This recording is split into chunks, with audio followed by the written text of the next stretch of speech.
Voilà, nous continuons et finissons ce chapitre thermochimie par la calorimétrie. Alors la calorimétrie est simplement finalement le moyen expérimental de déterminer la chaleur émise par une réaction chimique. Alors, comme vous le savez, une réaction chimique est caractérisée donc par une variation d'enthalpie. Eh bien, cette variation d'enthalpie doit pouvoir être considérée comme une chaleur. C'est pour ça que je mets ici que l'enthalpie de réaction pour une mole de produit peut être caractérisée par une chaleur QR. Et nous, on va déterminer cette chaleur QR à l'aide du calorimètre.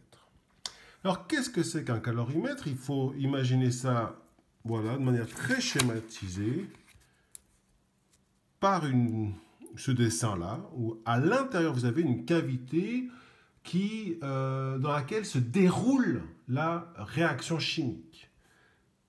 Cette cavité-là va donc ou nécessiter de l'énergie si la réaction chimique est endothermique, ou va libérer de l'énergie si la réaction chimique est exothermique.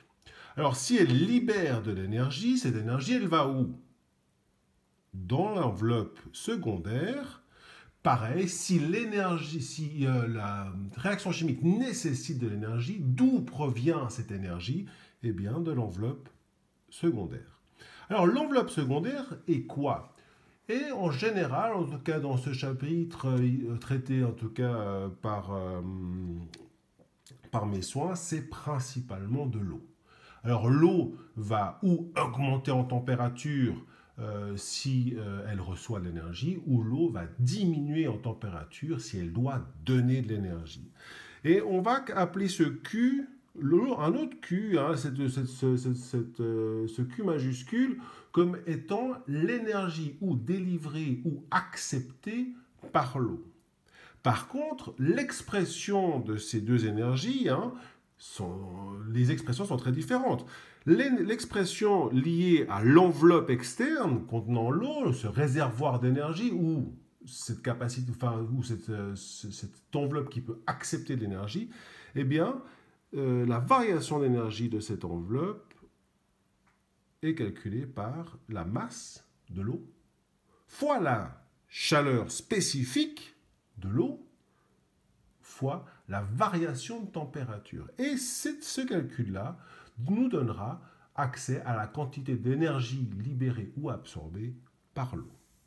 Le système intérieur, lui, la variation d'énergie, eh bien, on vient de passer quasiment 18 pages à le considérer.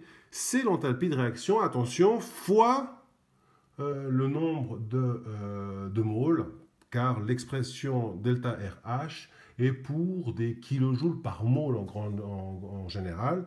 Donc il vous faut plutôt avoir des kilojoules. Alors, je reviens ici sur la partie externe, la partie de l'eau. L'eau ici, c'est le Q de l'eau, donc l'énergie échangée en joules.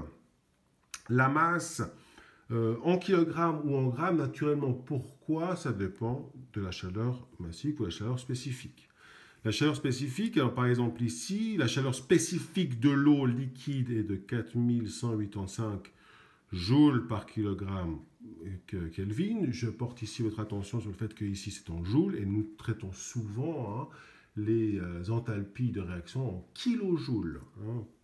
La chaleur spécifique de l'eau solide, elle, est 2 fois inférieure.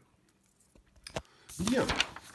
Voici à quoi ressemble un calorimètre, une bombe calorimétrique. Vous avez votre réaction là qui se déroule et vous avez votre réservoir d'eau, un thermomètre et puis un agitateur qui vous permet d'homogénéiser l'eau environnante pour que l'échange de chaleur se fasse au mieux. Comment traitons-nous maintenant au niveau des calculs? Eh bien, l'énergie consommée en cas de réaction endothermique par la réaction est égale à l'énergie délivrée par l'eau environnante. Inversement, l'énergie dégagée par la réaction chimique, si cette réaction est exothermique, est égale à l'énergie absorbée par par votre volume d'eau. Et donc, le processus endothermique, de manière générale, plus le processus exothermique doit être égal à 0. Et c'est comme ça qu'on traite finalement les choses, c'est qu'on met tous les processus bout à bout, que ce soit des étapes endo ou exo, mais nous savons que globalement, ça doit être 0. L'énergie délivrée doit être égale à l'énergie absorbée. Alors, on attaque directement ici l'exercice, un exemple. Considérez les résultats expérimentaux suivants lors de la combustion de 1 gramme, il y a une petite erreur, 1 gramme de graphite dans un calorimètre. D'accord? Alors, je vais d'abord passer, faire mettre ceci un peu caché, et puis on va traiter la partie expérimentale. Que nous dit la partie expérimentale? Eh bien, nous avons 500 grammes d'eau, d'accord? L'enveloppe contient 500 grammes d'eau. Nous savons que ces 500 grammes d'eau gagnent 15 Celsius. Et nous savons que la chaleur spécifique de l'eau est de 4,18 joules par gramme Kelvin ou Celsius. Je vous rappelle que MCP delta T, le delta, c'est une différence de température. Donc, une différence de température peut être exprimée en Celsius ou en Kelvin. Ce sera exactement la même chose vu que les deux échelles ont la même pente. Maintenant, quelle est l'énergie absorbée par l'eau durant le processus? Alors, Q, c'est 500 grammes fois 4,18 joules par gramme par Celsius fois 15.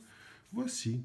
L'eau a absorbé 31 350 joules. C'est un processus naturellement endo pour l'eau. Alors, et j'en déduis, en connaissant ceci, en sachant qu'il y a un processus endo, donc obligatoirement un processus exo, j'en déduis que la réaction chimique a dégagé de l'énergie, donc doit être négative. Le QR, le delta RH fois le nombre de moles de graphite, donc l'énergie de la réaction, elle doit être négative. Ça doit être un processus exothermique. Effectivement, on imagine bien une combustion de graphite se transformer en CO2 comme un processus exothermique.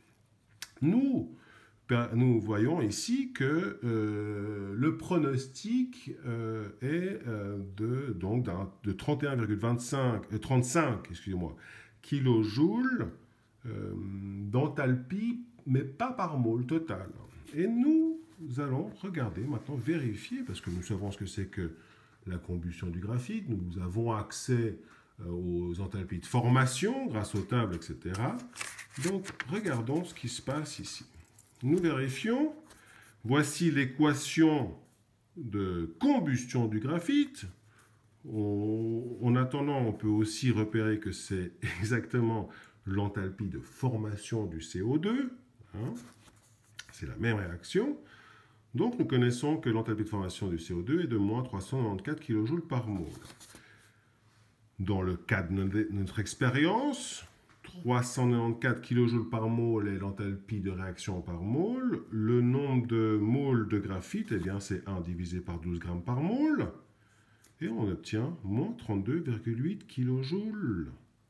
Et nous voyons donc que théoriquement, nous étions censés avoir un gain de 32,8 kJ dans l'eau. L'eau n'a gagné que 31 kJ, donc il apparaît que la chaleur émise théorique par la réaction est légèrement plus grande que la chaleur véritablement reçue par l'eau.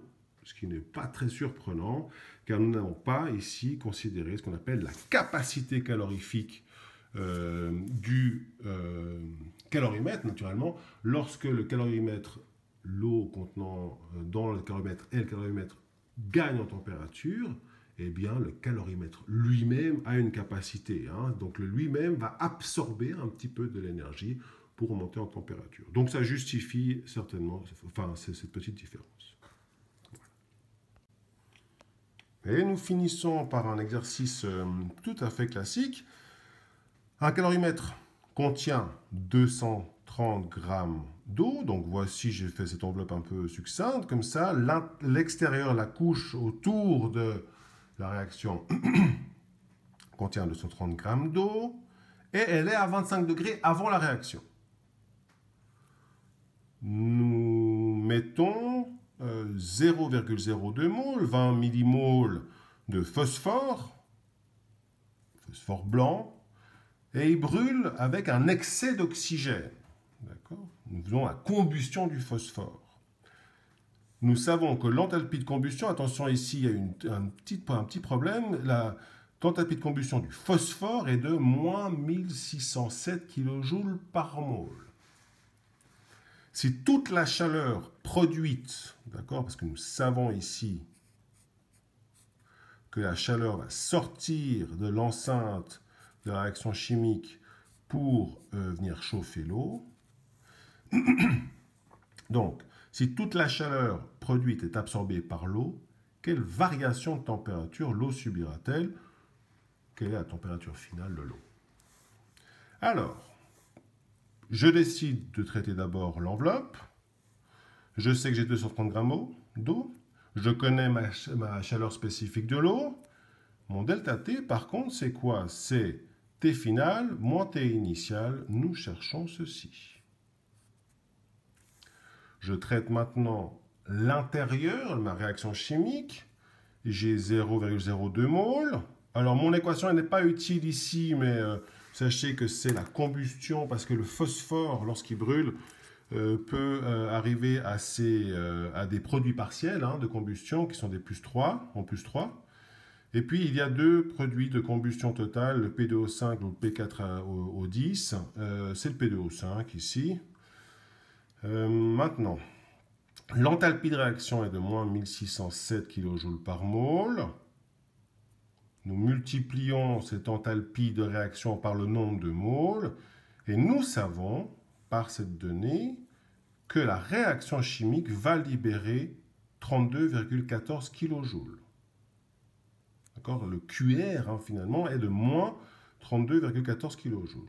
Donc, le processus endo d'augmentation de température, plus le processus exo qui est de libération de l'énergie, Q endo plus Q exo doit être égal à 0.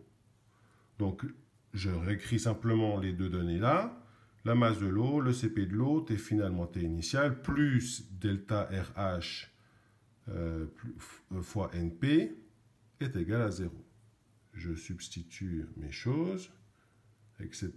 Je vois ici, attention toujours aux unités. Nous sommes ici en joules par Kelvin. Là, il y a une température, donc ça marche. Donc le global est en joules. Ceci est en joules.